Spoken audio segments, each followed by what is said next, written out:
It's the 16th of January 2020. Good evening and welcome to Dream TV News at 9 p.m. My name is Peace Nabami.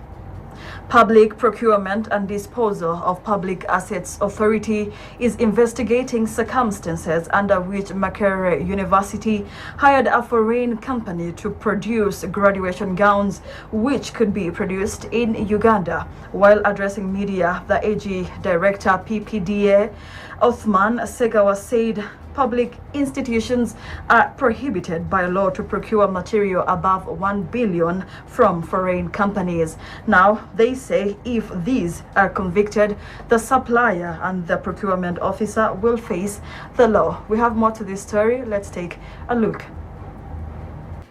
In 2017, government came up with a Buy Uganda, Build Uganda policy, and this policy was to ensure that Ugandan providers are able to access procurement opportunities. Specifically with respect to the gowns, the PPDA contacted Makerere University to provide it with the procurement file, to provide that the supplier who was contracted should have sourced the materials from Uganda. You are still watching Dream TV News. Now, if you're watching on Facebook, please comment and ask a question. You will be answered. And away from that, NLM Electoral Commission is set to conduct party structure elections in the 23 new districts, 21 old districts, and 7 municipalities. Now, this is intended to fix the existing gaps in the mainstream committees that include the Youth, Women, Elders, and Persons with Disabilities League. This has been revealed by NRM Electoral Commission Chairperson Dr. Tango Odoi while addressing the press today in Kampala. Especially when sub-counties and some parishes were cut off to either belong to the new districts or remaining in the old districts. These gaps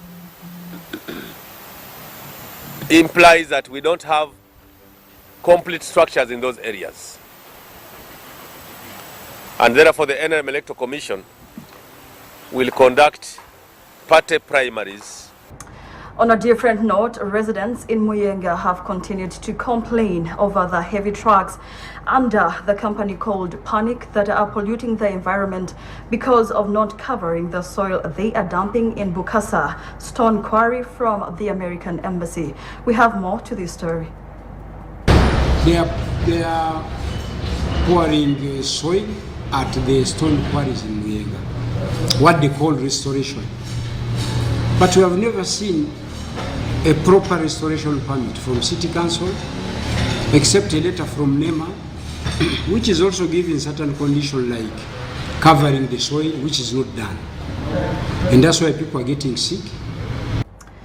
Remiaga County Member of Parliament Honorable Theodore Sechikubo has been released on bail by Chief Magistrate Deogracius Sempija. Now this followed the arrest of yesterday of his residence in Sembabule and charged over inciting violence and destruction of property, which he denied. He has been bailed on 10 million non-cash, while his surety is ordered to pay 15 million non-cash. Thank you so much for being with us on Dream TV. Now drifting into our international stories, Guinea's opposition has suspended protest against President Alpha Conde's suspected plan to amend the constitution to prolong his rule, the press reports. And away from that to Kenya, a Kenyan teachers union wants teachers in areas affected by militant attacks to undergo military training and have guns for their own safety. Now Egypt, Ethiopia and Sudan have reached an initial agreement on the filling and operation of a mega dam that is being built on the River Nile. And the United States called on Wednesday for a reduction in more than 16,000 peacekeeping forces in Mali and a new focus on protecting civilians because parties in a 2015 peace deal have made little progress in implementing it. But Russia said it wants no changes now. That story marks the end of Dream TV News at 9 p.m. Thank you so much for being with us from the point we started. From wherever you're based, whether you watch on Facebook, please ask and comment. Thank you. My name is Peace Nobami. I wish you a lovely night. See you tomorrow at 4.